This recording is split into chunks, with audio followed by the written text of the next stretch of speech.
Don't kill me today, man. But yeah, man, today is going to be a good day. As you can see, I'm with champions that are moving Nigeria forward in the entertainment industry. You know what I'm saying? These are not small boys. They're not small boys. Don't play games. Do you understand? Because sometimes you have to think things through and then you have to now jot things. Do you understand? Okay. So, life is full of complications that sometimes you don't even under see. Yeah. You cannot underestimate yourself when you're wearing an underwear.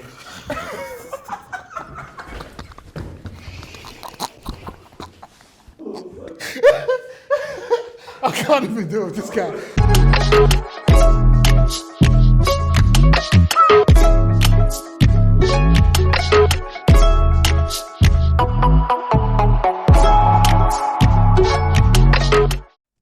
Okay, so we have the fastest reader in the world seated to my left-hand side.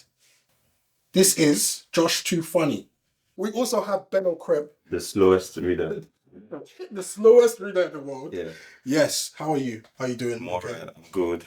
And as you can see, I'm sitting. So vision is something that's like really hard for a lot of people to kind of like understand, like where they want to be, what they want to do. How did Mama Felicia come out? Did you always know you were going to be a comedian? It's kind of a loaded question. Like did I know I was always going to be Mama Felicia? Yeah, like, you know you're always going to be Mama Felicia, because I don't understand, like, how does someone just, that was so creative, bro. Like I always tell people, if I didn't do comedy, my village people would gather and beat me because everybody already knew that you're funny. I mean, it's natural. It's natural, yeah. Okay, Mama Felicia was born out of the fact that I grew up with some aunties that were singing songs in the African hymns. When the saints are green to see me on the gate, my love. You know, growing up with aunties like that, I just found it fun. I actually did a lot of music when I was coming up, but people didn't accept that good music that I was doing. So I started making just of music and making fun of it. And they're like, yes, flipped. That's all I got. Wow. How do you kind of like balance that with like real life reality? Because I know some people, they might just think that this is you 24/7. Do you know what I mean? Like it might be hard for some people to take comedians seriously. I do remember Kevin Hart speaking about this on one of his podcasts. So I wanted to find out for you, how do you kind of deal with that, dealing with people, you know, being able to distinctively say, okay, look, no, I'm being serious now, this is me, and then this is when I'm in my act. Yeah, it's very difficult for people to take comedians serious. I think you need to go harder. Like you need to tell them, see, I'm very, very serious. Like it has happened to me most especially when I'm talking. Have a girlfriend. Yeah. Can you let wait, let me land. I'm a victim, especially when I'm talking to a girl and I'll be like, you know, I'm really serious about this. Let's have something serious. Oh my God. I'll be like I'm serious. You guys feel like you have to sustain that wherever you go? Like you walk into a room and it's, okay, cool. I'm not, you know, it's not me personally right now. This is my character. Or is it you're actually yourself in every room? No, it depends. It depends where we find ourselves, you know. So we'll just be like, okay, no. I'm not disturbing when you need to be looking cheerful. Yeah. But then, I mean, it just comes with the job. Yeah, because obviously I do like TikToks, and my TikToks are like just daily inspiration, how I feel on that day. Like one time, I think I received like one rubbish text from one girl like this. Yeah. Then that's how I made that rubbish video. I don't go for you, take your insult to rubbish. Yeah. Oh, yeah. That's how that one came about. So I was literally just there. I was doing work at that time. I was coming up with like concepts and stuff. I received one text, and then that song just started playing. I just said absolute nonsense rubbish. That's how that one came. But I found that when people meet me on the street, it's kind of like they want to do that, oh, Mr. Rubbish, and that day I might not be in a good mood. Yeah. I might not be in that sociable mood. So for me, I've always kind of I'm trying to figure out like, how do I deal with that? Because they are your supporters. I mean, man, so it's very difficult, but it's the life you choose actually. Yeah. It's what you have come to meet, and sometimes you meet different kind of fans with different reactions. Yeah. Some have been in the airport and this woman is trying to search me, and she just finds out that I make a joke. She just finds out that this is Josh2Funny. She slapped my ass. Why? She assaulted me. Wow. Boy! Like I was. Are you serious? Yeah. You know that's harassment. That is Yes, serious harassment. like I was in. People were just looking. Because you were there that day. Like a bomb. yeah. As in, the Like, slap was like a I bomb. was in, like I had that same experience. I went. I'm seeing this funny guy, Boy. and I was supposed to just keep it cool and not make look. I had to make it look good. We're seated and this guy just went to get a drink for me and I was just on my phone and from back like this guy just boom my neck was like, oh bro, I love you so much. I was like, one of those ones. That's what the boys do. yeah, like that's what boys that's do. not love, this punishment, bro. You just like that's not fair. You want to kill me? You want to kill me? Which kind of love? Which kind of love is this one said? I don't want love again. I don't want to love Bro, I got mad like. Yeah, I mean that's everything that comes with being a comedian. Okay, so there's something that I wanted to speak to you about because I saw it in one of your previous interviews with someone. This is not an interview actually. This is a conversation. But self-esteem for me is something that I always struggled with. How was it for you when you walked into school and you said you wasn't like up to date with the latest stuff? Yeah. Was it more than that? Like till now, yeah. My former classmates, they don't even have any idea. They can't even relate the Josh now with the one they've known in school. Right. Because I was just this one gentle, sad boy. Because, they didn't know I could do everything I do right now. Yeah. They're like, how is Josh? Yeah. Josh2Funny. It's crazy, man. Like Josh in school. So, yeah, that was because, I come from a very humble home. That's what we like to call it. Yeah, humble. But in the real sense, come from a very broke parents. They don't get shish. Silver or gold? Chop first now before silver or gold. At least I'm telling you, at least eat first that before real? silver or gold. Yeah, so I mean, and when you're poor, you don't believe in that your children can look good. Yeah. You don't believe in it. You're not seeing it as a necessity. You're seeing like why are you wasting time? Why are you wasting money on some things? Yeah. So I didn't have the best shoes. I didn't look good. I just looked like. So I was always looking. Yeah, I can tell. I know how you look then. So- Like, very, very scary, bro. Like if you're watching this. But it's a fine point now. Yeah, now. So- like I can tell this I was guy. I commend the courage of the girls that actually did school. Man, those girls like They passed through a lot. How can you be with someone like me in school, in secondary school? Was it that bad? no, It was that bad, bro. So Very yeah, I mean, so in school, I couldn't even exhibit the things that were inside of me. Right. Yeah. But you actually dropped out of your computer science degree, right? Yeah. So You I dropped out and then you went into the arts. I didn't drop out. Right. I walked out. Strongly, I took it strong. So I told myself, I said no, because I actually believe that if I'm supposed to master what I want to do, Right. really entertainment, I have to start doing it as Early. soon as now. Yes. Yeah. Then, so I was like, no. I told my dad that no, I don't want to do this school anymore. I'm done. How did you take And it? he vowed to himself that all his children must be graduates. Mm. I told him that, bro, that's your vow.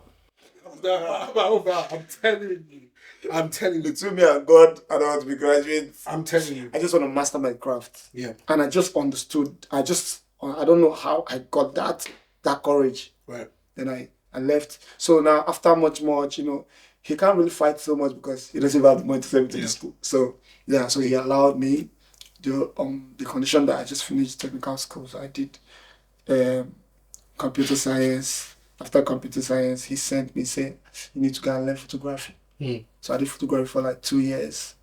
Then me and Kreb and I got a scholarship. Oh wow. Yeah, Amazing. to do performance art for like six months or 1 year course. And so yeah, I just did. After then I was like, no, let me just go into the world and multiply. School of life. So you just jumped in. Was your story more like similar for you? Like what was it like for you? Mine was similar too because this I had this circle of friends that these people are just wrong for me, and I went to church too. I was actually born a Muslim. Oh But wow. I decided to go to church and I met this young man here. So I joined the drama group, and that's where I met him. And he was a music producer then. So we both started this movement from music production to dance. Yeah. Then we were acting in church, like the drama group in church. Then we went to all the shows, All the parties in Mushin. any show. The one we're invited or not invited, we will go. You know, sometimes I'll get slapped. You know, As church, as going out as church. yeah, sometimes we go to Church, church. we do the church on Sundays and And Fridays. secular on weekdays. Then on some other time we do the secular one. Yes. At the point we started, he was a producer then, so this man here introduced me to music to be a rapper. Although I don't want to talk about that because I don't even want to listen to my. So you're a rapper. So I used to be a rapper. Right. Then after He wrapped it up. Just wrap everything up. yeah, then after my secondary school, Oh God. and I was working, then I did some career courses like studying photography too. Wow. Not So in you the guys, same school. oh, you guys went in the same school? No. Okay. But I made him study photography. I told him, hey, you can do this. I did it. You can also do it. So I did photography for like 1 year. Right. Then after photography, then we went to the performing arts and study performing arts, singing, dancing, the Wow. rest. Yeah. So at any point, because obviously this is a lot. Nigeria is not easy. The grind in Nigeria is not the same in the UK. It's very, very tough. But back then there wasn't no such thing as mental health. Yeah. So how did you guys deal with like your down days? Those days where it's just you in your room and you're just looking at yourself and you're like, I know what I want to be, I can see it. But how do I do it? And how do I deal with all of those emotions of people not believing in me, people not seeing it for me? It was just like a jungle living, man. Yeah. When you fall by yourself, you just pick yourself up. Yeah. Like you don't have a choice because you don't have a choice. There's There's nobody no plan there. B. There's no mom, no dad to even, Yeah. you know. So at a point, yeah, my parents were not even happy with me anymore because there's a time I left the house. I'm like, no, I'm gonna open my own studio because I got money, some little cash. Church contributes, give this. Church was Shibu. What church? Fighting with family just kills you emotionally. Yeah, that one Yeah, is it's deep. it like Man. cripples your emotions and your mental health is being disturbed. You can't even create. Yes. And you know what we do works with our totality. Mind, soul, body. Yes. Yeah. I mean, if one section It's off. is off, you Everything won't is be able to down. create. So I had like a block for like a year. Couldn't create. So I would just in the house. That's what I really want to explore though, because for you guys, like, obviously I've already mentioned that Nigeria is different. So sometimes money is not on ground. Yeah. Money's not on ground. And on top of that, it's very hard for people to see what you see if they can't even see it for themselves. So that's what I really want to know. Like, how did you, regardless, just push through?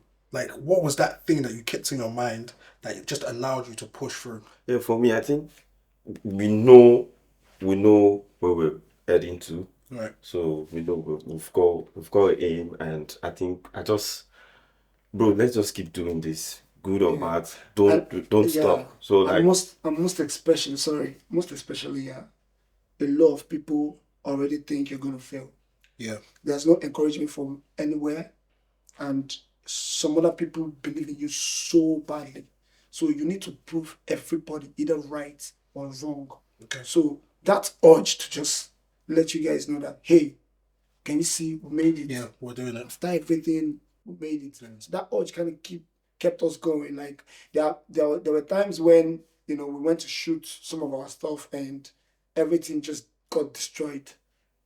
Yeah. Like we used all the money to shoot the audition. Like the third edition of the audition was everything just got destroyed. Like we couldn't even recover 12 episodes. Like couldn't even recover. We lost everything. So Everything. we lost everything. So flying colors. So man, it's just we just sit down and we're like, okay, are we going to continue doing this stuff or do we want to give up now? No. Do you guys believe in a plan B? Do you believe that you should have like something to fall back on?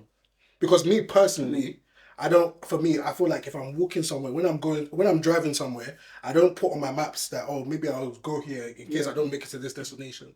But what do you guys feel like having a plan B does to you? Okay, yeah, the system in the country where we're from, in Nigeria, has taught us that we have to not have plan B, Plan but B. plan C and D and E and F to Z. And J. Yeah. So the system in Nigeria just doesn't, you can't believe so much, you can't trust so much on doing one thing. You can't succeed doing one thing. So that's why you see sometimes pastor's wife is sending recharge card. Yeah. So in case you pay tight. Or you see a pastor doing hype man later, but like no offense, but like Yeah, Pastor's doing hype right. yeah. So you just things just work one way or the other. Want to book flights. Right. They say okay, in case flight finish your.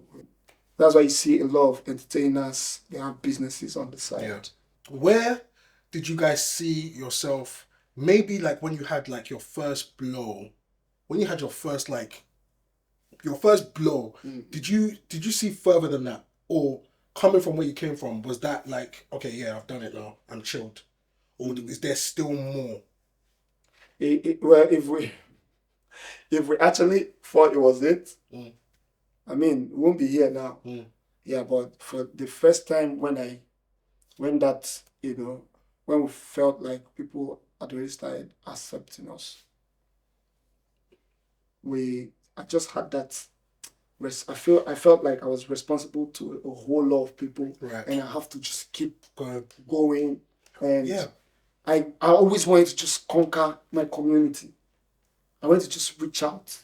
Like I've always had that. Like, okay, so when I created the Mama Felicia, I found out that the way this Mama Felicia is going, it's hard for Africans to accept it because most times they've called me different things. They call me transgender. They call me a cross-dresser. They call me different things. So I already knew that. Play with that. But you understand, They don't because play of the society. So now, knowing that this is where I'm from, I know that character was going to be shaky very soon. So I quickly created the audition. That's the plan B. Yeah, that was plan B. That That was was a plan B. Yeah. Yeah. So would you call it a plan B, or would you call it an extension of the vision? Okay, extension of the vision. Extension of the vision. Because it was still in the same. Yeah, because for me, I class plan B as, okay, cool, I want to be a comedian, but okay, now let me go and study computer science. Okay, yeah, that's true. So it was like an extension. Yeah. Yeah, I mean, I if you talk about plan B, we didn't really believe in plan B. That's why we actually dropped out of school. Right. So you didn't believe in a plan B. Bello Kreb, would you say that you just threw yourself straight into that vision? Because one thing that a lot of creatives are dealing with right now, or questions that I even asked myself sometimes, like when I see these people, it's like, what kind of life did you guys have? Like, are you guys superhuman? Like, what's different about you guys that just allows you to get to certain heights in life? From when I was quite like very, very small, I've always wanted to be this popular actor everyone looks up to. Like, so I've seen myself like that, and luckily I met the right person, Josh. It's not right. Shut up. So working with him was made it a little bit easy for me, and everything was going on well. And trust me, I never settled for I think we had 100,000 followers now, so don't worry about fine. So the aim keeps coming, getting higher. That's just it. You want to overcome, you want to set new records and break it, set another one, break it for yourself, and that's how it has been. But the only thing that just made us like look towards the plan B thing is that when we started, it wasn't making money. Right. Yeah, we're already blown. Can you say that one more time for the camera, please, so that they can hear this? Which of the cameras? The action check. Which one should we do? This one? Okay, yeah, let's do this. The one I'm straight. When we started, we're not making shishi. We're not making money. We're not making a dime. A kobo. We were already popular. We were popular like very well. People knew Josh2Funny, but no money first.